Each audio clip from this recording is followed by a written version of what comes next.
Olá, olá, BPM Friend! Bem-vindo de volta ao maior canal de BPM do Brasil. Você já reparou que a gente vive comentando sobre a importância do patrocínio gerencial?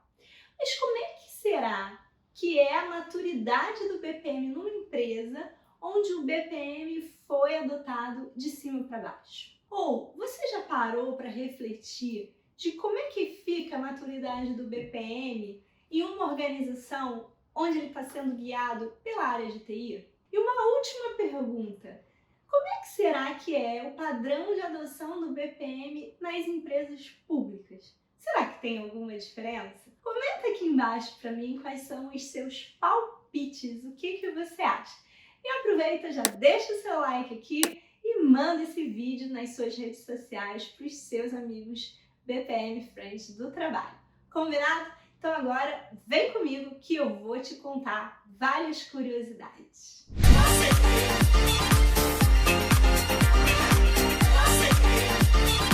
Para começar, vale a pena você voltar em um vídeo anterior aqui do canal, onde eu explico o que é a maturidade do BPM e falo sobre os modelos BPM-MM, Business Process Management Maturity Model, que vai ser importante para você entender um pouquinho do vídeo de hoje. Mas, já pegando aqui um ponto que é importante, é que o modelo BPM-MM, que a gente usa do Michael Luzman, ele é baseado em 6 fatores críticos de sucesso, que são alinhamento estratégico, governança, metodologia, tecnologia, pessoas e cultura.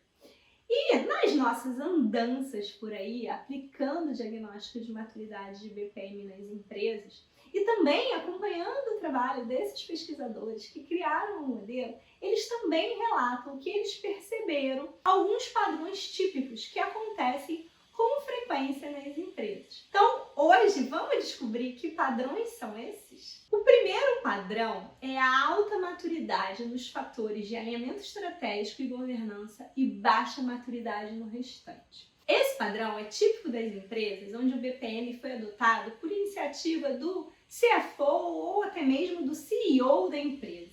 E como é que a gente percebe esse padrão?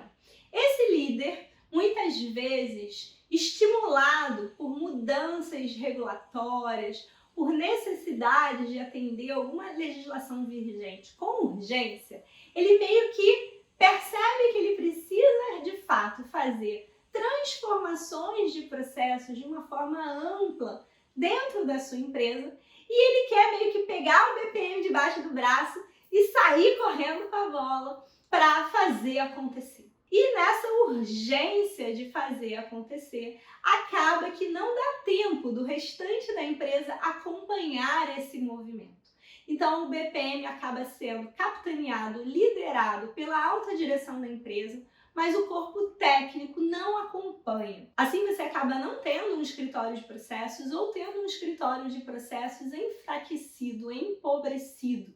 Esse tipo de empresa, a gente acaba percebendo também que ela cria uma dependência externa grande em relação às empresas de consultoria em BPM, já que ela não tem know-how interno estabelecido e ela acaba ainda por cima sedimentando cada vez mais esse padrão na medida em que ela investe nas contratações externas e não na capacitação interna do seu time. Esse time, atropelado com a urgência do que está acontecendo e sem investimento, sem oportunidade de se qualificar, de se capacitar, ele não consegue dar resultados, muito menos os resultados rápidos que essa empresa gostaria de ter. Então, esse é um cenário que a gente vê por aí, Andréia. Isso é comum de acontecer? Sim, BPM Friend, eu já vivi isso. A gente perceber que o CEO da empresa está muito envolvido, está patrocinando muito o BPM dentro da empresa, que é uma coisa que muitas vezes a gente quer, né? A gente busca, a gente fala da importância desse patrocínio gerencial, mas se ele acontecer de forma intensa demais, atropelando o restante, não dando tempo da gente ter metodologia, ter ferramenta, trabalhar a cultura, aí acaba que muitas vezes ele pode ali estar fazendo um desserviço ao BPM ao invés de estar ajudando. O segundo padrão é quando a gente tem uma alta maturidade em metodologias e tecnologia e baixa maturidade nos outros critérios. Esse é um padrão típico das empresas onde as iniciativas de BPM são capitaneadas pela área de tecnologia, pela área de TI. Muitas vezes diretamente até pelo diretor de TI ou pelo CIO. Como resultado disso, a gente percebe o quê? Que a gente vai ter uma sofisticação nos modelos de processos, que a gente vai ter muitas soluções de automação de processos. Então você entra de fato, extensivamente com a questão de metodologias e ferramentas, porém você acaba tendo dificuldade na questão do alinhamento estratégico da governança e na parte de pessoas e cultura. Por que essa dificuldade? Porque muitas vezes essa iniciativa de BPM está restrita ao universo da TI. Todos esses artefatos incríveis que estão sendo produzidos não estão sendo acompanhados de perto pelas áreas de negócio. Então é a TI criando alguma coisa que só ela utiliza e por isso falta o alinhamento estratégico e falta a governança.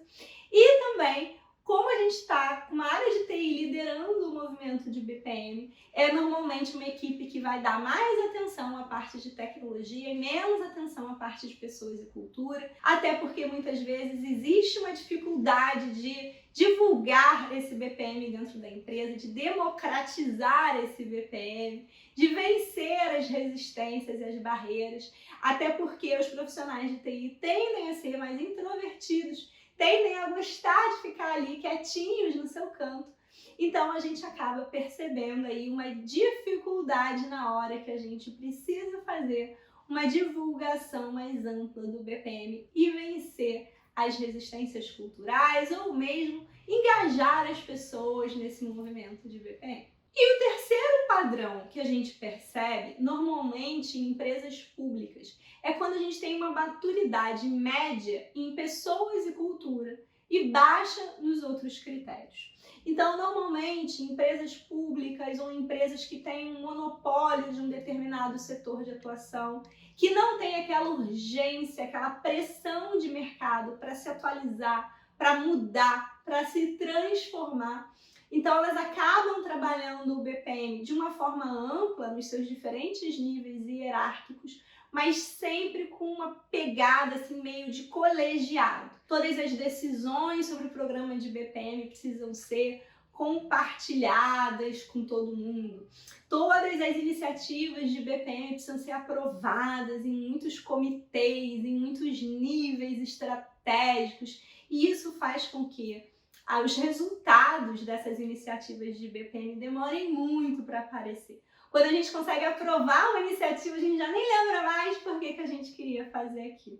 Então, acaba que a gente consegue ter essa mobilização de pessoas e ir trabalhando a cultura organizacional um pouquinho, mas ainda não tem, de fato, ali um alinhamento estratégico. O BPM ainda não é alguma coisa que está intrínseca aos valores, às crenças dessa instituição. Para fechar, a BPM fez uma observação importante. Esses são 3 padrões que a gente percebe nos dados com alguma frequência, são padrões típicos de maturidade do BPM, mas é óbvio que não são os únicos e que não é assim em todas as empresas. Podem ter empresas seguindo outras trajetórias de maturidade aí na sua adoção do BPM e que sejam também muito bem-vindos outros padrões, até mesmo, quem sabe, com diferenciais positivos. E vale a pena dizer também que aqui embaixo, na descrição desse vídeo, eu deixei para você o artigo do professor Michael Rusman, o livro do Dumas, que também fala um pouquinho sobre isso, se você quiser consultar algumas referências e se aprofundar um pouquinho mais. E quero te convidar a seguir o Instagram da Deca para a gente poder interagir de pertinho, tirar as dúvidas, responder as caixinhas, as perguntas de vocês. Segue a Deca no LinkedIn, acompanhe o nosso podcast, que a gente chama de DecaCast, que sai toda segunda-feira no Spotify, no Deezer, no Apple Podcast. E fica de olho que quarta-feira que vem, às 19 horas, eu estou de volta com mais um vídeo bacana da área de BPM. Até